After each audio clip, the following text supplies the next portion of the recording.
서울시가 청년 주거 안정을 위해 월 20만 원의 월세를 최대 1년간 지원하고 있지만 지원 기준이 월세 60만 원 이하 주택으로 현실을 반영하지 못해 상당수의 학생들이 지원을 받지 못하고 있습니다.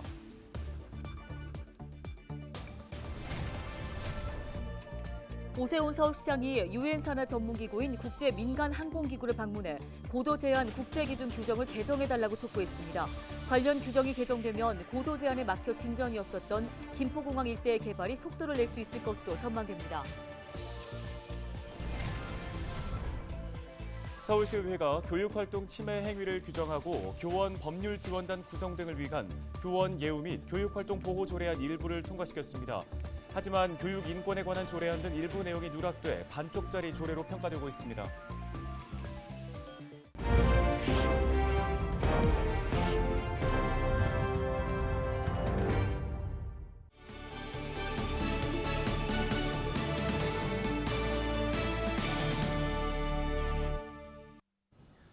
시청자 여러분 안녕하십니까? 헬로티비 뉴스입니다. 첫 소식입니다. 서울시가 청년들의 주거 안정을 위해 월세를 일부 지원하는 사업을 진행하고 있습니다.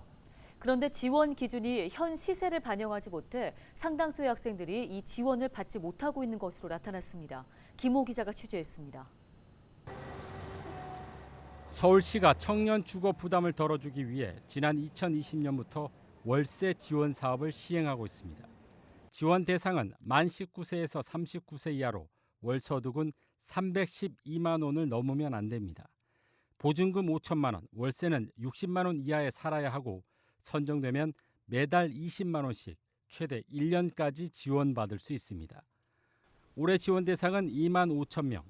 지난 5월 지원 대상을 모집했지만 현재까지 3,300여 명이 모자란 상태입니다. 2만 9천여 명이 지원했지만 7,300여 명이 자격 미달로 탈락했기 때문입니다. 목표가 2만 5천 명 지원하기로 예산이 편성되어 있거든요. 근데 처음에 2만 1,700명 정도 이렇게 됐잖아요. 근데 이제 목표가 달성이 안 돼서 저희가 추가 모집을 한 거죠. 이처럼 자격 미달자가 많은 것은 최근 치솟은 월세 가격 때문입니다. 서울의 한 대학가 인근 원룸촌입니다. 이 지역의 평균 월세는 80만 원을 훌쩍 넘습니다. 월세 60만 원으로는 방 구하기 쉽지 않은 상황입니다. 한 번에 70에서 80 사이예요. 관리 포함해서. 근데 빈 방이 없어 거기는 다. 그리고 한 7, 8년 된 것도 이 엘리베이터 있고 잘 돼 있는 데는 보통 70 정도 줘야 돼요. 근데 올랐어요. 한 2, 3년 전에 비해서 10만 원에서 20만 원. 상황이 이렇다 보니 월세 지원을 받고 싶어도 받지 못하는 대학생들이 적지 않습니다. 서울 시내에서 웬만하면 월세가 60 이상이기 때문에 실질적으로 그 혜택을 누릴 수 있는 세대가 많이 없을 거라고 생각해요. 월세 한 7, 80만 원 정도 하고 있는데 조금만 기준을 높여서 모든 이런 학생들이 지원받을 수 있도록 해줬으면 좋겠습니다. 국토교통부도 지난해부터 한시적으로 청년 월세를 지원하고 있는데 소득 기준이 월 124만 원 이하 등 서울시 지원 조건보다 더 까다롭습니다. 더구나 서울 지역 월세가 타 지역보다 높다 보니 지원자가 적어 결국 서울시에 지원되던 국고 보조금 23억 원이 감액돼 지방으로 재배정됐습니다.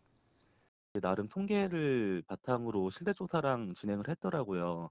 근데 그 실태조사가 정말 제대로 진행됐는지도 모르겠고 서울에서 수도권에서 그렇게 예산 처리가 안 됐는데 이 예산을 지방의 청년들한테 그렇게 하겠다는 것 자체가 그냥 방언 논리인 거고 저는 실효성 없다고 생각합니다. 청년 주거 부담을 덜기 위해 도입된 청년 월세 지원 정책. 현실적인 지원 기준이 마련돼야 할 것으로 보입니다. 헬로티비 뉴스 김호입니다. 고도 제한에 막혀 진전이 없었던 김포공항 일대 개발이 속도를 낼 것으로 보입니다.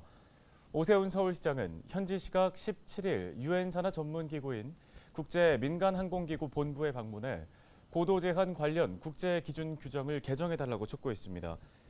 국제항공기구의 샤키타노 의장은 지난 1951년 제정된 항공 관련 규정을 개정하기 위해 현재 안전성 평가와 고도 제한 완화 연구 조사를 하고 있다고 답했습니다. 규정 개정안은 오는 2028년에 시행될 예정인데요. 서울시는 국토부와 함께 규정 개정 시기에 맞춰 세부 지침을 수립한다는 방침입니다.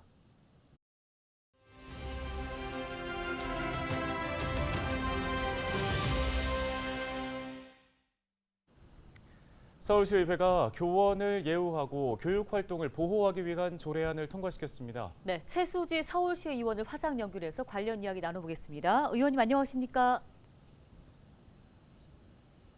네, 안녕하세요. 서울시의원 최수지입니다. 예, 서울시의회가 교원의 예우와 교육 활동 보호를 위한 조례안을 확정했습니다. 이 조례안에서 가장 주안점을 둔 조항이나 내용이 있을까요?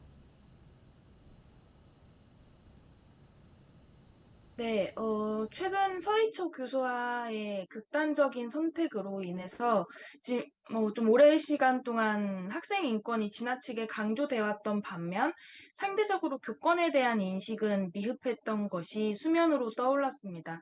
이에 보호받지 못하는 교사들이 교원에 대한 예우와 교육 활동에 대한 보호를 받을 수 있도록 하는 조례인데요. 먼저 제2조 같은 경우에는 이 교원에 대한 예우와 교육활동 침해 범위를 규정해놨고요. 또한 교육감의 책무를 규정했습니다. 그리고 교권보호위원회 설치라던가 보호자와 민원인에 대한 이런 민원 통합 관리 방안까지 같이 규정했습니다. 네, 학생 책무 조례안과 교육 인권에 관한 조례안이 통과되지 못한 걸로 알고 있는데요. 이유는 뭔가요?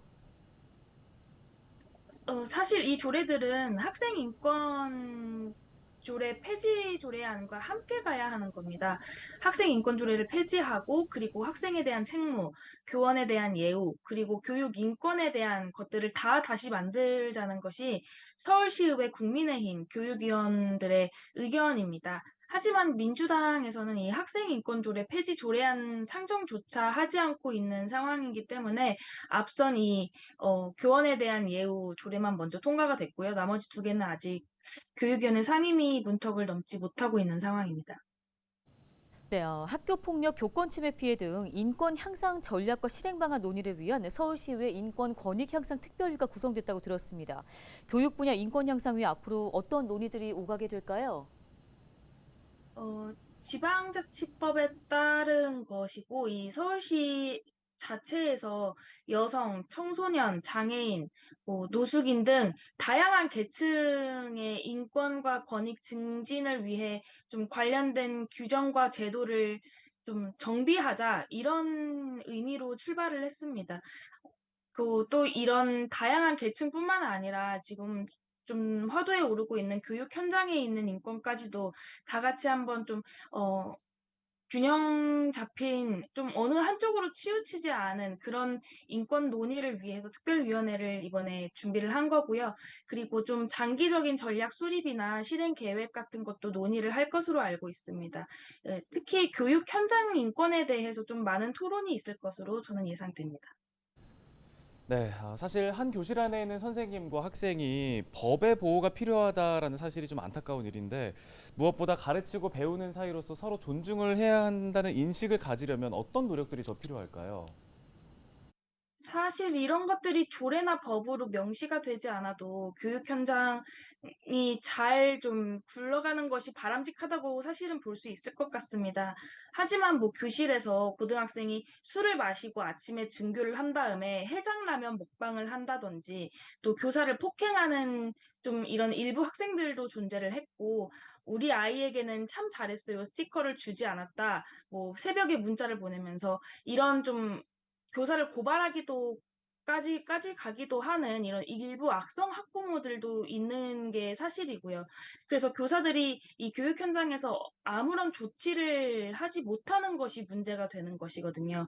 그래서 이런 조례들이 조금 뒷받침이 되어서 인식 자체가 개선이 되고 조금씩 나중에는 이 모든 조례나 관련 법안들이 폐지가 되어도 균형 잡힌 교육 현장이 좀 그런 인식이 좀 준비가 되어 있을 수 있는 그런 교육 현장을 같이 바라고 노력해야겠다 이런 생각이 들었습니다.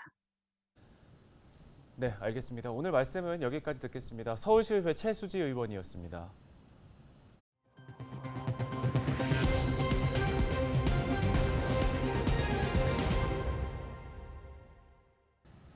도시에서는 취업 자리가 없어서 구직난, 또 농촌에서는 일할 사람이 없어서 구인난을 겪고 있다는 얘기가 나옵니다. 네, 도시 미취업 청년을 농가와 연계하는 정부와 지자체의 협업 사업이 호응을 얻고 있는데요. 이나라 기자가 관련 소식 전해드립니다.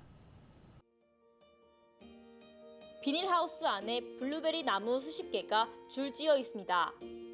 무더운 날씨에도 불구하고 화분 하나하나 들여다보며 잡초를 뽑는 일꾼들은 요즘 농촌에서 보기 드문 한국인 청년 부부입니다. 제주도에 살던 이들은 귀농을 준비하며 일을 찾던 중 도시 농촌 일자리 사업 지원을 받아 농장에서 반년 가까이 일하고 있습니다.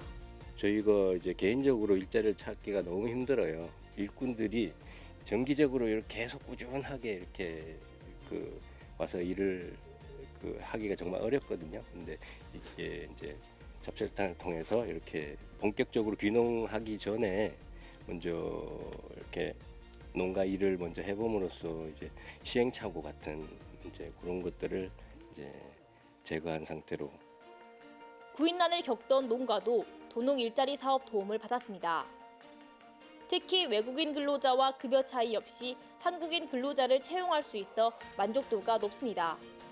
항상 그 인력에 문제가 있었는데 한국분 도시에 사시는 분이긴 하지만 소개가 돼서 말이 통하지 않는 외국인보다는 훨씬 언어적인 소통이 원활했고, 근데 그분들보다는 이분들이 하루하루가 이제 갖고 있는 그 경험을 통해서 노하우를 통해서 내 일처럼 자기 일처럼 해나갈 수 있는 그런 효율성이 되게 높았기 때문에 그런 면에서는 외국인 노동자하고는 뭐 비교할 수가 없죠. 도농 상생 일자리 사업은 지난해 전북과 경북을 대상으로 시범 시행됐는데 취업 연계 인원이 1년 만에 2배 넘게 느는 성과를 거뒀습니다. 전북의 경우 농가 일자리로 취업한 34살 이하 남성이 10배 넘게 늘었습니다. 또 올해는 상용직 1,700여 명과 일용직 4만 7천여 명이 해당 사업을 통해 전북 고창과 임실 등 농촌 5곳에 취업했습니다. 사업을 추진하는 고용노동부는 사업 활성화 요인으로 지역 일자리 센터의 역할을 꼽았습니다. 일손이 부족한 농가에 제때 인력을 연계시켜주면서 귀농 귀촌 인구 확대 효과로 이어지고 있다는 겁니다. 도시민들이 농촌으로 유입되는 효과가 있더라고요. 그러다 보니까 귀농 귀촌이 이루어지고 이런 효과들이 있다 보니까 이 사업들이 점점 확대되지 않나. 미취업 도시 인력과 구인난 농가를 살리는 도농 일자리 지원 사업. 전북과 경북에서 시작된 농촌 일손 도우미 사업은 충남과 전남 등 전국으로 확대될 전망입니다. 헬로티비 뉴스 이나라입니다. 북한산을 배경으로 한 은평예술공연 한옥축제가 22일 오후 3시부터 은평 한옥마을에서 열립니다. 이번 축제에는 한옥마을 공동체 주민 공연과 어울림터 프로그램, 수강생 발표회, 퓨전 국악 공연 등이 진행됩니다. 축제에 맞춰 은평 역사 한옥박물관은 22일과 23일 이틀간 밤 9시까지 야간 개장과 가택신 관련 체험 등을 운영할 계획입니다. 앞으로는 보건소에 방문하지 않아도 건강진단서 등 보건 서류를 발급받을 수 있습니다. 양천구는 목동역과 오목교역, 신월 7동 주민센터 등 모두 3곳에서 보건서류 무임 민원 발급 서비스를 시작한다고 밝혔습니다.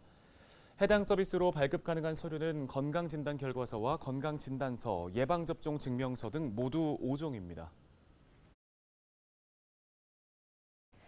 양천구가 다음 달 4일까지 추석 연휴 종합 대책을 추진합니다.